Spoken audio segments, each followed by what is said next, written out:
नमस्कार quark career ইনস্টিটিউটে সবাইকে স্বাগত জানাই। আশা করি তোমরা সবাই সুস্থ আছো, ভালো আছো।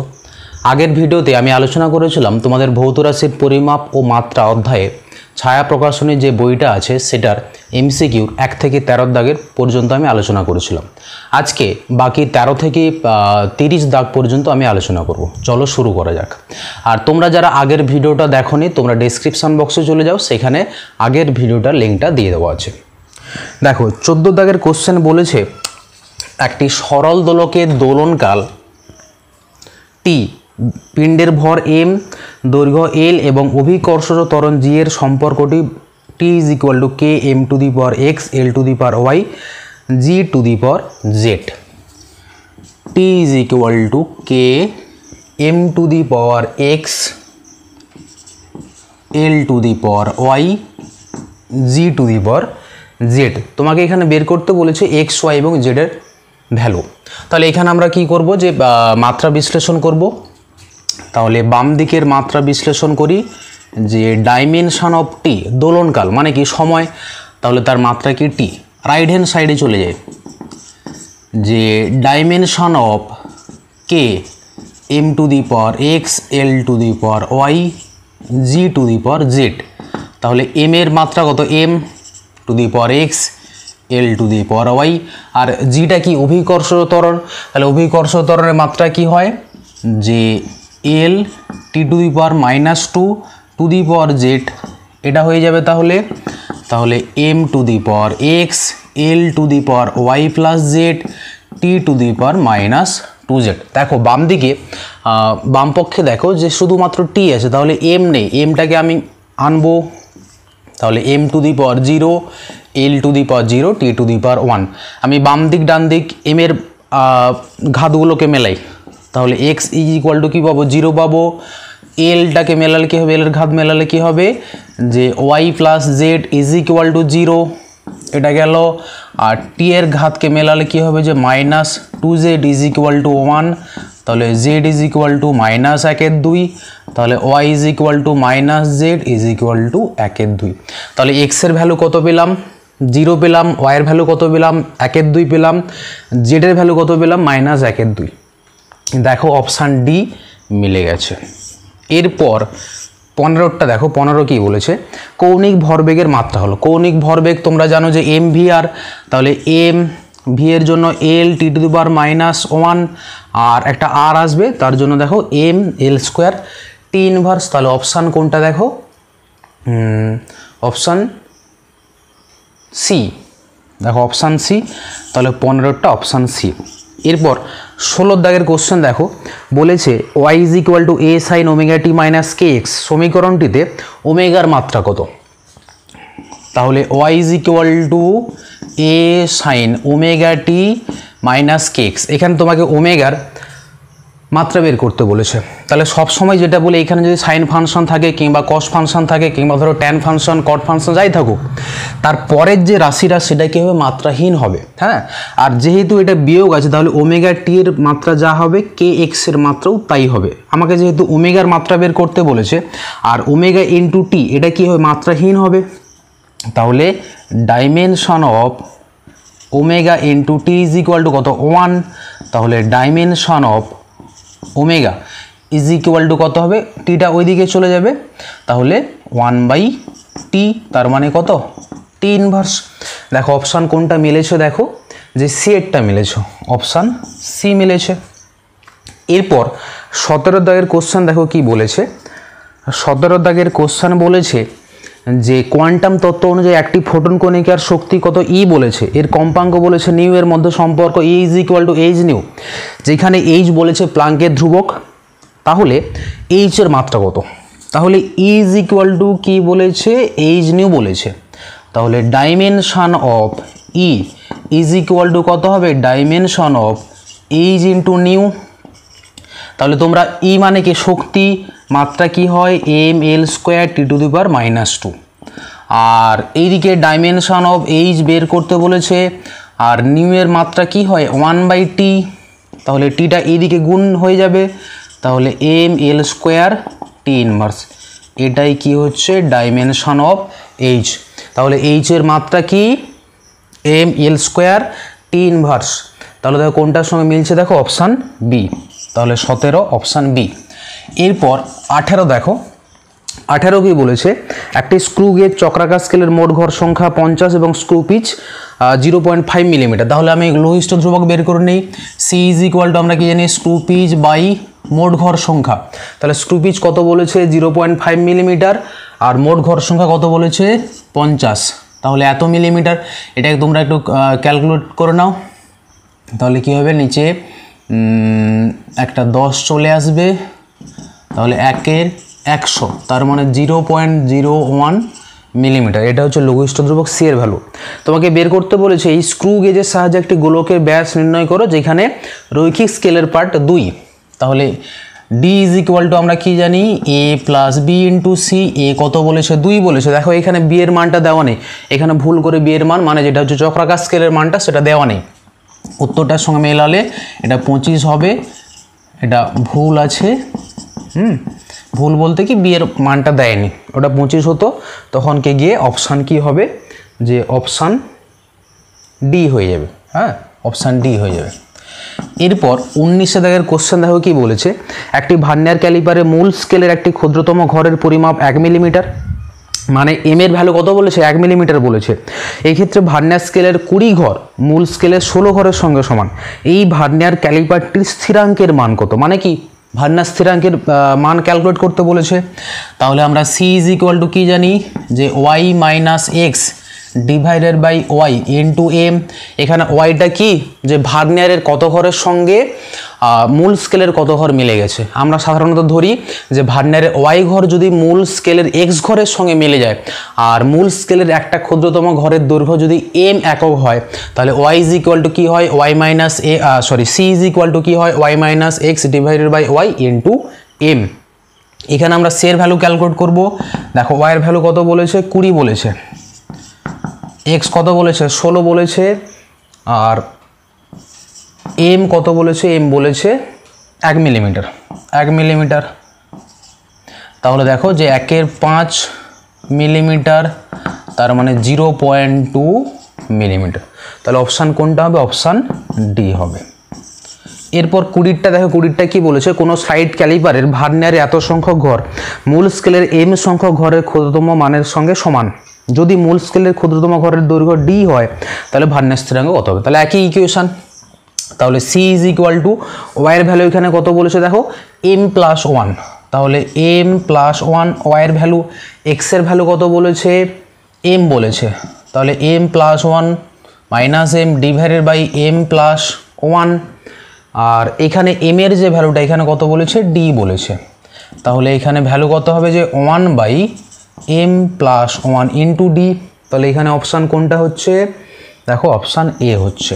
হ্যাঁ, এরপর 21টা দেখো কি বলেছে, কোনো ভৌত রাশির মাত্রা বলেছে M to the power A L to the power B T to the power minus C. তাহলে M to the power A L to the power B T to the power minus C. তোমাকে বের করতে বলেছে যে M L ও টি পরিমাপ করার সময় ত্রুটির পরিমাণ α%, β%, γ% হলে রাশিটির মান নির্ণয়, মোট ত্রুটির মান কত। মানে এই যে ঘাতে উন্নীত সমীকরণের ক্ষেত্রে আমরা ত্রুটির ভ্যালু ক্যালকুলেট করেছিলাম সেটার মতো। তাহলে এখানে আমি একটু ভেঙে নেব, এটা মাইনাস থাকলে আমি নিচে লিখবো। তাহলে M to the power A L to the power B T to the power C লিখতে পারি। তো যে টি টু দি পাওয়ার মাইনাস সিকে আমি নিচে টি টু দি পাওয়ার সি লিখতে পারি। তাহলে এইটা পরিমাপে মোট ত্রুটি কত। তাহলে শতকরা ত্রুটি বের করতে হলে আমরা কি জানি, ঘাতগুলো আগের দিকে আসে। হ্যাঁ, ঘাতগুলো আগের দিকে আসে। তাহলে এখানে মোট ত্রুটি কত হবে, যে এটা আগের দিকে আসবে del M by M plus beta আগের দিকে আসবে del L by L plus zeta আগের দিকে আসবে del T by T into কী হবে 100, যেহেতু শতকরা বলেছে এখানে। দেখো এম এর শতকরা ত্রুটি কত, আলফা। তাহলে A into alpha plus B into beta plus C into gamma. তাহলে মোট ত্রুটি কত, এত %। তাহলে অপশান কোনটা হচ্ছে, অপশান বি হচ্ছে। খুব সহজ, এগুলো তোমরা জানো, নিজেরাও করতে পারতে। এরপর 22টা দেখো কী বলেছে, যে একটি তারের ভর, প্রস্থচ্ছেদের ব্যাসার্ধ এবং দৈর্ঘ্যের পরীক্ষালব্ধ মানগুলি যথাক্রমে এত এত এত। প্রাপ্ত তথ্য অনুযায়ী তারের উপাদানের ঘনত্ব গণনায় সর্বোচ্চ ত্রুটির পরিমাপ কত হবে। তাহলে এখানে ভরের যে ভ্যালুটা, ভর কত বলেছে যে 0.3 প্লাস মাইনাস 0.003 এত গ্রাম, এটা হচ্ছে ভর। তারপর দেখো প্রস্থচ্ছেদের ব্যাসার্ধ, ব্যাসার্ধ কত বলেছে, ব্যাসার্ধ বলেছে যে 0.5 প্লাস মাইনাস 005 এত কি একক কি বলেছে মিলিমিটার, একক বলেছে মিলিমিটার ব্যাসার্ধ। আর দৈর্ঘ্য, দৈর্ঘ্য কত বলেছে যে 6 প্লাস 0.006 সেন্টিমিটার। তোমাকে এখানে ক্যালকুলেট করতে বলেছে উপাদানের ঘনত্ব গণনায় সর্বোচ্চ ত্রুটি কত। তাহলে ঘনত্ব সমান আমরা কি জানি যে ভর বাই আয়তন। তাহলে ভরকে যদি আমরা এম দিয়ে প্রকাশ করি, আর যেহেতু তার মানে কি একটা চোঙ আকৃতি হবে, তার আয়তন কি হয় পাই আর স্কোয়ার এল।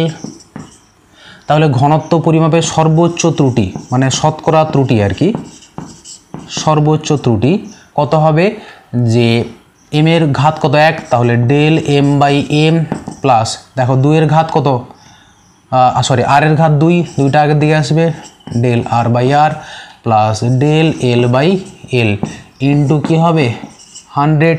তাহলে দেখো ডেল এম কত বলেছে, ডেল এম দেখো কোনটা এইটা, del M 0.003 divided by M এর ভ্যালু কত 0.3 প্লাস 2 ইন্টু ডেল আর এর ভ্যালু কত দেখো এটা ডেল আর এর value 0.005 divided by 0.5 plus R del L এর ভ্যালু কত 0.06 ডিভাইডেড বাই 6। এখানে থার্ড ব্র্যাকেট দিয়ে দাও ইন্টু 100 করে দাও, দেখবে এটা ইন্টু এটা করলে দেখবে 1 চলে আসবে, এটা ইন্টু এটা করলে দেখবে 2 চলে আসবে, এটা ইন্টু এটা করলে দেখবে 1 চলে আসবে, তার মানে 4% হয়ে যাবে। তাহলে অপশান কোনটা, অপশান ডি, 22-এর দাগের অপশান ডি। আচ্ছা এরপর 23 দেখো, 23-এরটা কি বলেছে, মূল স্কেলের একটি ক্ষুদ্রতম ঘরের দৈর্ঘ্য বলেছে 1 মিলিমিটার, এরূপ একটি ভার্নিয়ার যন্ত্রগুলির মধ্যে যেটির ভার্নিয়ার স্থিরাঙ্ক 0.1 মিলিমিটার হবে সেটির ভার্নিয়ার স্কেলের অপশান 4টা দেওয়া আছে। 90 মিলিমিটার দৈর্ঘ্যে 100টি সমান ভাগে বিভক্ত, 90 মিলিমিটার দৈর্ঘ্যে 10টি সমান ভাগে বিভক্ত, 90 মিলিমিটার দৈর্ঘ্যে 1000টি সমান ভাগে বিভক্ত, আর 90 মিলিমিটার দৈর্ঘ্যে 100টি সমান ভাগে বিভক্ত। তাহলে দেখো এম এর ভ্যালু দিয়ে দিয়েছে, এম ইজ ইকুয়াল টু কত 1 মিলিমিটার। তারপর দেখো যে সি ইজ ইকুয়াল টু কত 0.1 millimetre, C is equal to কত 0.1 মিলিমিটার। এইখানে তোমাদের ওয়াই এবং এক্স এর ভ্যালু বের করতে হবে, যেটা আমরা ইকুয়েশন কি জানি যে C is equal to Y minus X divided by Y into M. দেখো এইখানে তোমাদের এমটা দিয়ে দিয়েছে, সিটা দিয়েছে, তোমাকে এখানে এক্স এবং ওয়াইয়ের ভ্যালুটা ক্যালকুলেট করতে হবে। আমাকে এখানে মিলে মিলে দেখতে হবে কোনটা ঠিক। দেখো প্রথম অপশানটা দেখো ওয়াইয়ের ভ্যালু কত বলেছে 100 আর এক্সের ভ্যালু কত বলেছে 90, এটা মিলে দেখি। তাহলে 100 মাইনাস 90 ডিভাইডেড বাই 100 ইন্টু কত যে এম এর ভ্যালু কত বলেছে 1 মিলিমিটার বলেছে, ইন্টু 1 মিলিমিটার। তাহলে দেখো কত হচ্ছে 1 10 ইন্টু 1 মিলিমিটার, তাহলে কত হচ্ছে 0.1 মিলিমিটার। তাহলে দেখো যে আমাদের যে সি এর ভ্যালুটা দিয়ে দেওয়া আছে তার সঙ্গে কিন্তু এটা মিলে গেছে, তাহলে অপশান এ ঠিক হবে। তাহলে 90 মিলিমিটার দৈর্ঘ্যে 100টি সমান ভাগে বিভক্ত। এরপর 24-টা দেখো তোমাদের করে দেওয়া আছে বইতে। 25-এরটা দেখো, 25-এরটা কি বলেছে যে ভর ও দ্রুতি পরিমাপের ত্রুটি যথাক্রমে 2% এবং 3%। ভর ও দ্রুতি পরিমাপের সাহায্যে গতিশক্তি পরিমাপের ত্রুটি কত হবে। তাহলে গতিশক্তি মানে কাইনেটিক এনার্জি, তার আমরা ইকুয়েশন কি জানি যে হাফ এম ভি স্কোয়ার। তাহলে শতকরা যদি আমি বের করতে চাই ত্রুটি, তাহলে এখানে del K by K into 100 is equal to কত হবে, আমরা কি জানি পাওয়ারগুলো আগের দিকে আসে, তাহলে 1 into del M divided by M plus V এর পাওয়ার কত 2, তাহলে 2 into del V by V into কী হবে 100। তাহলে দেখো তোমাদের বলে দিয়েছে ভর পরিমাপের ত্রুটি কত 2%, তাহলে del M by M into 100 এর ভ্যালু কত 2%, প্লাস কি হবে ভি পরিমাপের ত্রুটি কত 3%, তাহলে 2 ইন্টু 3 কত হচ্ছে মোট 8%, তাহলে অপশান কোনটা হচ্ছে অপশান বি হচ্ছে। এরপর 26 দেখো যে সঠিক তাৎপর্যপূর্ণ অঙ্ক সংখ্যায় এত সেন্টিমিটার এবং এত সেন্টিমিটার রাশি দুটি যোগফল কত বলেছে, তাহলে 6.75 ইন্টু 10⁻³ সেন্টিমিটার, আর কি বলেছে যে 4.52 ইন্টু 10⁻² এত, এদেরকে আমাকে যোগ করতে হবে। দেখো এটার পাওয়ার কত আছে 10 এর পাওয়ার কত আছে 3 আছে, আর এখানে 10 এর পাওয়ার কত আছে 2 আছে, তাহলে পাওয়ারগুলোকে আমাকে এক করতে হবে, এক মানে একই করতে হবে আর কি। তাহলে এটার যেহেতু তোমার হচ্ছে 2 আছে, এইটাকে আমাকে 2 করতে হবে, তাহলে এটা করলে দশমিকটা এক ঘর সরে যাবে, তাহলে 67.5 ইন্টু 10² সেন্টিমিটার আর 4.52 ইন্টু 10² সেন্টিমিটার, এরপর আমি যোগ করব, তাহলে কত হবে যোগফল, দেখবে এটা 2 হচ্ছে 0 আর এইদিকে কত হচ্ছে 72 ইন্টু 10² সেন্টিমিটার। তাহলে আমরা যোগের ক্ষেত্রে কি জানি, যোগের ক্ষেত্রে বা বিয়োগের ক্ষেত্রে আমরা নিয়ম জানি, যে দুটো সংখ্যা নিয়ে আমরা যোগ বিয়োগ করি তার মধ্যে যেই সংখ্যাটা দশমিকের পর অঙ্ক সংখ্যা কম তার অঙ্ক সংখ্যার সঙ্গে মিলে আমাকে যোগফলের দশমিকের পর অঙ্ক সংখ্যা একই রাখতে হবে। তাহলে দেখো যে এই সংখ্যা কোনটা দশমিকের পর অঙ্ক সংখ্যা কম, দেখো প্রথমটা দশমিকের পর একটা মাত্র অঙ্ক সংখ্যা আছে, তাহলে যোগফলে তোমাকে দশমিকের পর একটা মাত্র অঙ্ক সংখ্যা রাখতে হবে। তাহলে আমি কাকে বাদ দিচ্ছি, 2টাকে বাদ দেবো, 2টা 5-এর থেকে বেশি না কম, 5-এর থেকে কম, তাহলে আসন্ন মানে যে নিয়ম 2টা যদি 5-এর থেকে কম হয় তাহলে যেটাকে আমি বাদ দিচ্ছি তার আগের অঙ্কের কি কোনো পরিবর্তন হয়, পরিবর্তন হয় না, তাহলে সঠিক তাৎপর্যপূর্ণ অঙ্ক সংখ্যায় ভ্যালু কত হবে 72.0 ইন্টু 10² সেন্টিমিটার, তাহলে উত্তর কত হবে 72.0 ইন্টু 10² সেন্টিমিটার, অপশান কোনটা হবে অপশান বি হবে। এরপর দেখো 27 কি বলেছে, কোন প্রক্রিয়ার সময়ে তাৎপর্যপূর্ণ অঙ্ক সংখ্যার হ্রাস পেতে পারে, এটা কি হবে, এটা হচ্ছে বিয়োগ হবে, অপশান বি। যেমন একটা উদাহরণ দিলে বুঝতে পারবে, ধরো 75.07 মাইনাস 5.7 করে, তাহলে এটা কত হবে যে এটা 70, এটা করে দিই, তাহলে এটার ভ্যালু এটা বড় হয়ে গেল, এটাকে ছোটো করে দিই একটু, ধরো এটা 0.2, হ্যাঁ, তাহলে দেখো এইটার মাইনাস করব, এটার তাৎপর্যপূর্ণ অঙ্ক সংখ্যা কত 4, এটার কত 4, তাহলে এইটা বিয়োগ করলে কত হচ্ছে 50, এটা 0, তাহলে এই যে বিয়োগফল পেলাম এর তাৎপর্যপূর্ণ অঙ্ক সংখ্যা কত একটা, তাহলে এইখানে বিয়োগের ক্ষেত্রে তাৎপর্যপূর্ণ অঙ্ক সংখ্যা কী হতে পারে কমতে পারে, তাহলে অপশান কোনটা হবে অপশান বি হবে।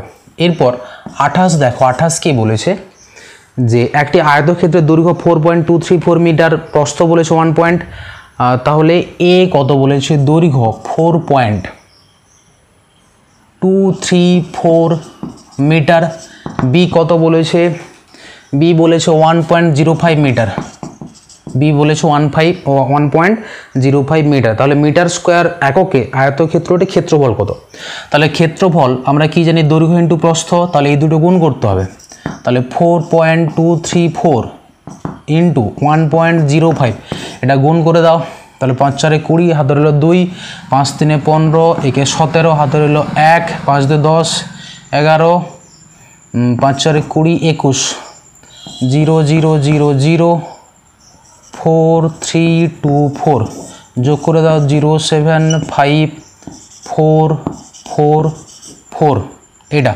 ক ঘর 5 ঘর, তাহলে এইখানে দশমিক হবে, তোমাকে বলেছে সঠিক তাৎপর্যপূর্ণ অঙ্ক সংখ্যা কত। তাহলে দেখো আমরা কি জানি গুণ বা ভাগের ক্ষেত্রে যেইটা তাৎপর্যপূর্ণ অঙ্ক সংখ্যা কম হয় কোনটা, যেই দুটো আমি সংখ্যা নিয়ে গুণ করছি সেই দুটো সংখ্যার মধ্যে যা তাৎপর্যপূর্ণ অঙ্ক সংখ্যা কম হবে তার সঙ্গে মিলিয়ে তোমাকে গুণফল কিংবা ভাগফলের তাৎপর্যপূর্ণ অঙ্ক সংখ্যা একই রাখতে হবে। তাহলে এই সংখ্যাটা দেখো তাৎপর্যপূর্ণ অঙ্ক সংখ্যা কত 4, আর এই সংখ্যাটার কত 3টা। তাহলে তোমাকে এইখানে যে তুমি গুণফল পাবে সেইটা তাৎপর্যপূর্ণ অঙ্কের সঙ্গে কত রাখতে হবে? 3 রাখতে হবে। হ্যাঁ, তাহলে তোমাকে যে 3টা অঙ্ক রেখে বাকিগুলোকে তোমাকে বাদ দিতে হবে। তাহলে এতদূর পর্যন্ত এইগুলোকে বাদ দিয়ে দেবো। কাকে বাদ দিচ্ছি? 5কে বাদ দিচ্ছি। আর 5টা যেহেতু দেখো যাকে বাদ দিচ্ছি সেটা যদি 5-এর সঙ্গে সমান হয় তাহলে আমরা নিয়ম জানি আসন্ন মান তার পরের অঙ্ক দেখতে হয়। তার পরের অঙ্ক যদি অশূন্য অঙ্ক হয় তাহলে 5-এর আগের অঙ্ক কি হয়? 1 বেড়ে যায়। তাহলে এখানে সঠিক আসন্ন মানে উত্তর কত হবে? 4.45। তাহলে অপশান কি হবে? অপশান বি হবে। এরপর 29 দেখো যে এত সংখ্যাটি তাৎপর্যপূর্ণ অঙ্ক সংখ্যা কত? তাহলে যে 3.10 প্লাস 4.60 ইন্টু 10⁻7 সংখ্যাটির তাৎপর্যপূর্ণ অঙ্ক সংখ্যা কত? তাহলে এইগুলোকে আমরা ধরবো না। তাহলে এইখানে যোগ করলে আমি কত পাবো? যে তাৎপর্যপূর্ণ অঙ্ক সংখ্যা 3 পাবো, কারণ এটার যোগফল কত হবে? যে 7.70 ইন্টু 10⁻7। তাহলে এটা তাৎপর্যপূর্ণ অঙ্ক সংখ্যা কত? 3। তাহলে অপশান কোনটা হবে? অপশান বি হবে। তারপর 30-এর দাগের কোশ্চেন দেখো কি বলেছে। পরীক্ষাগারে ওহমের সূত্রের সাহায্যে অজানা রোধ আর নির্ণয়ের জন্য বিভব প্রভেদ ভি এবং তড়িৎ প্রবাহ মাত্রা আয়ের বিভিন্ন পার্ট নেওয়া হলো। ওই পার্ট থেকে শতকরা ত্রুটি হিসাব করে ভি এবং আয়ের মান দাঁড়ালো এত এবং এত। এখান থেকে পাওয়া অজানা রোধ আর এর মানে শতকরা ত্রুটির পরিমাপ কত? তাহলে ভি এর ভ্যালু কত বলেছে? V is equal to 100 ± 5 volt. আর আই কত বলেছে? আই বলেছে 10 ± 0.2 অ্যাম্পিয়ার। তোমাকে আর পরিমাপে ত্রুটি বের করতে বলেছে। তাহলে ওহমের সূত্র তোমরা কি জানো? যে V is equal to I R. তাহলে আর ইজ ইকুয়াল টু কত হবে? V by I. তাহলে আর পরিমাপে আমাকে ত্রুটি ক্যালকুলেট করতে হবে। আমরা কি করে ক্যালকুলেট করি? যে del R by R into 100 শতকরা ত্রুটি বের করব। তাহলে এইটা কি হবে? Del V by V into 100, বা তুমি এখানে একদম যোগ করে তারপর ক্যালকুলেট করতে পারো। তাহলে del I by I into 100। তাহলে দেখো ডেল ভির ভ্যালু কত? ডেল ভি দেখো এটা কত? 5। তাহলে 5 ডিভাইডেড বাই কত? 100 প্লাস কত? যে ডেল আয়ের ভ্যালু কত? 0.2, আয়ের ভ্যালু কত? 10 ইন্টু কত? 100। তাহলে দেখো এটা এখানে 5 হয়ে যাবে, আর ওইখানে কি হবে? ওইখানে 2 হয়ে যাবে। তাহলে মোট কত? 7%। তাহলে উত্তর কোনটা হবে? উত্তর অপশান ডি হবে। তাহলে এইগুলো মোটামুটি খুব সহজ। এইগুলো তোমরা ক্লাসেও পড়েছো কিংবা ক্লাসেও করানো হয়েছে, নিজেরাও করতে পারতে। চলো টাটা, দেখা হচ্ছে পরের ক্লাসে, পরের ভিডিওতে।